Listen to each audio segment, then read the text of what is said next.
Exercice 5, soit f de R3 jusqu'à R3, l'application définie par, vous avez l'image de x, y, z appartenant à R3.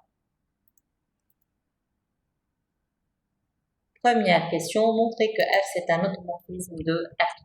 Automorphisme, cela veut dire qu'elle est de 1 linéaire et puis qu'elle est bijective. Donc on commence premièrement par montrer qu'elle est linéaire. Il faut prendre deux vecteurs appartenant à R3.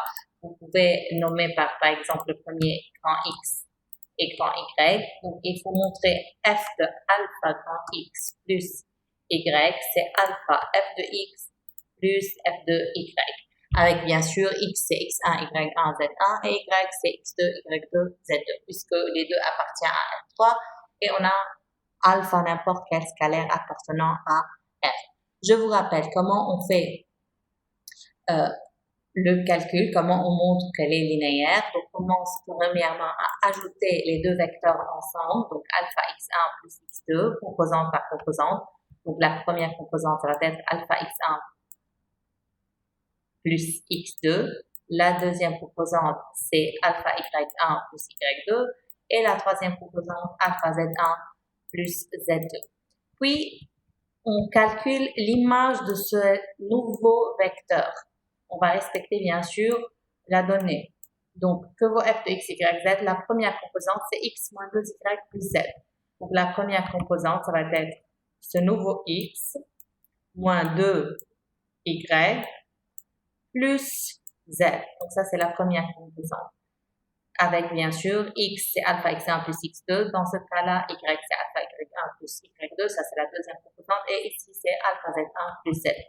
Puis, on a 5y plus 3z. Donc, 5 fois y.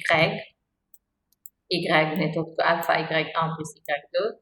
Plus 3z qui n'est autre que alpha z1 plus z2. Et finalement, troisième composante qui est 2y plus z. Donc, 2 fois alpha y1 plus y2 plus z qui est alpha z1 plus z2. Après, la troisième étape, factoriser par alpha. Donc, on factorise par alpha, ce qui reste c'est x1 moins 2y1 plus z1 pour la première composante, puis 5y1 plus 3z1 pour la deuxième composante, et finalement pour la troisième composante, 2y1 plus z1. Puis ce qui reste, donc ça se voit, x2 plus moins 2y2 plus z, première composante, 5y2 plus 3z2, deuxième composante, et finalement 2y2 plus z2, la troisième composante. Ainsi, c'est quoi? On remplace, cette quantité n'est autre que alpha f de x1, y1, z1, et le second terme, ce n'est autre que f de x2, y2, z2. Donc, on a montré que f, elle est linéaire. Puisque l'espace de départ, c'est le même que l'espace d'arrivée, donc ça s'appelle endomorphisme. Mais si vous avez écrit linéaire, c'est pas ça. Maintenant, on veut montrer que f, elle est bijective. Je vous rappelle du coup, f, elle est bijective si le rang de f, c'est égal aux dimensions de l'espace de départ et qui est aussi égal aux dimensions de l'espace d'arrivée. Dans cet exercice-là, l'espace de départ égale l'espace d'arrivée. Dans tous les cas, si l'espace de départ n'est pas égal à l'espace d'arrivée, si la dimension de l'espace de départ n'est pas égale à la dimension de l'espace d'arrivée, f ne peut pas être bijectif. Donc là, l'espace de départ, c'est le même de l'espace d'arrivée, c'est R3. Donc la dimension de R3, c'est 3. Donc il faut calculer le rang de f. Si le rang de f, c'est égal à 3, directement, vous pouvez conclure que f, elle est bijective. Je vous rappelle du coup, rang de f, c'est quoi? C'est la dimension de IMF. Et IMF, c'est quoi? C'est vecteur de f de b avec b, la base canonique de l'espace de départ dans cet exercice-là qui est R3. Donc ça, c'est du cours. Donc, si B, c'est la base canonique, donc B, c'est E1, E2, E3. Avec E1, c'est 1, 0, 0. E2, c'est 0, 1, 0. Et E3, c'est 0, 0, 1. Ça, c'est E1, E2, E3. Donc, si on veut calculer le rang de F, qui est égal à la dimension de F, le rang de F n'est autre que le rang de F de E1, F de E2, F de E3. Pourquoi? Parce qu'on a déjà dit IMF, c'est vecteur de f de b, donc vecteur de f de E1, f de E2, f de E3. Donc, la dimension de vecteur de f de b n'est autre que le rang de f de 1, f de e2, f de e3. Donc, il faut calculer f de e1, f de e2, f de e3.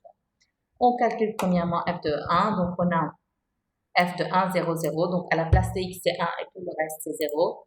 Donc, à la place de x, c'est 1. Donc, on aura 1, ici 0, 0. Donc, ça, c'est f de 1. F de E2, à la place de y, c'est 1, tout le reste, c'est 0. Donc, on a y, donc moins 2, 5, 2. Moins 2, 5, 2. Et finalement, f de E3, c'est quoi f de E3? Il faut remplacer z par 1, tout le reste, c'est 0. Donc, c'est 1, ici 3 et 1. Donc, 1, 3, 1. Donc, la dimension de IMF, c'est le rang de ces trois vecteurs-là, le rang de 1, 0, 0, moins 2, 5, 2 et 1, 3, 1. Je vous laisse le calcul, vous allez trouver que c'est 3. Donc, qu'est-ce qu'on peut déduire avant de continuer? Donc, déjà, on peut déduire que f de 1, f de 2, f de 3, ils sont libres. Et f de E1, f de 2, f de 3, ils sont génératrices pour IMF, parce que IMF n'est autre que vecteur de f de 1, f de 2, f de 3. Donc, on peut déduire que f de 1, f de 2, f de 3, c'est une base de IMF. Donc, ça, c'est supplémentaire.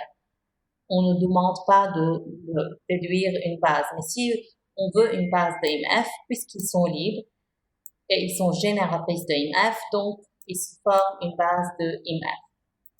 Donc, ça, c'est une question supplémentaire. Maintenant, si on veut continuer le rang de f, le rang de f, ce n'est autre que la dimension de IMF qui est 3, qui est égale à la dimension de R3, qui est le même espace de départ et espace d'arrivée. Ainsi, f, elle est bijective, d'où f, elle est automorphisme. Une petite remarque, que vaut alors dimension de carré f? Vous pouvez directement déduire, puisque f, elle est automorphisme, donc f, elle est bijective, injective et surjective, donc on peut directement déduire que carré f, il est égal au singleton 0. Donc, dimension de carré f, c'est 1. C'est 0, désolé. Dimension de carré f, c'est 0. Si vous ne savez pas pourquoi, en revanche, vous pouvez appliquer le théorème du rang. Dimension de carré f plus rang de f, c'est égal aux dimensions de l'espace de départ, qui est 3. Donc, dimension de carré f va être 0. Donc, carré f, c'est le singleton 0. Donc, ici aussi, on a trouvé que f, elle est injective. Donc, ça, c'est supplémentaire aussi. Juste une petite remarque. Maintenant, deuxième question. Il faut trouver l'image de f du sous-espace W. Moi, je veux ajouter une question supplémentaire. Premièrement, je veux trouver une base de W. Je vous rappelle, ça, c'est du chapitre précédent. Comment on peut trouver une base de W? On calcule x en fonction de y et z, ou bien y en fonction de x et z, ou bien z en fonction de x, y, comme vous voulez. Là, on a choisi de calculer x en fonction de y et z. Donc, on remplace x par sa valeur. Donc, c'est moins y, moins z, y, z avec x, y appartenant à R. On factorise par y. Donc, on aura moins 1, 1, 0. Puis, plus z, on factorise par z, on aura moins 1, 0, 1. Donc, W n'est autre que la combinaison linéaire des deux vecteurs qu'on va appeler U et V. Donc, W n'est autre que vecteur de U et V. Ainsi, U et V, génératrices de W. De plus, ces deux vecteurs ne sont pas collinéaires, donc ils sont libres. Donc, ces deux vecteurs forment une base de W. Maintenant, je vais répondre à la question de trouver l'image de F. F de W, on a déjà vu du coup, si W c'est engendré par U et V, alors F de W est engendré par F de U, F de V. Donc, tout ce qu'on a à faire, c'est de calculer F de U. Donc, il faut calculer F de moins 1, 1, 0. Il faut remplacer donc X par 1, X par moins 1, Y par 1 et Z par 0. Donc, X par 1, moins 1 et Z 0. Donc, on va trouver moins 1 pour X, moins 2, donc c'est moins 3 pour la première composante. Puis pour la deuxième composante, on a 5y plus 3z, donc c'est 5 parce que z c'est 0. Et pour la troisième composante, 2y plus z, donc c'est 2. Vous faites le calcul pour f de v, donc vous remplacez x par moins 1, y par 0 et 1, et z par 1. Vous allez trouver 0, 3, 1. Ainsi, f de w n'est autre que vect de moins 5, 3, 2 et de 0, 3, 1. Si une question de plus trouvait une base de f de w, ces deux vecteurs sont génératrices de w, ils sont non collinéaires, donc ils sont libres. Ainsi, base de f de w n'est autre que ces deux vecteurs-là.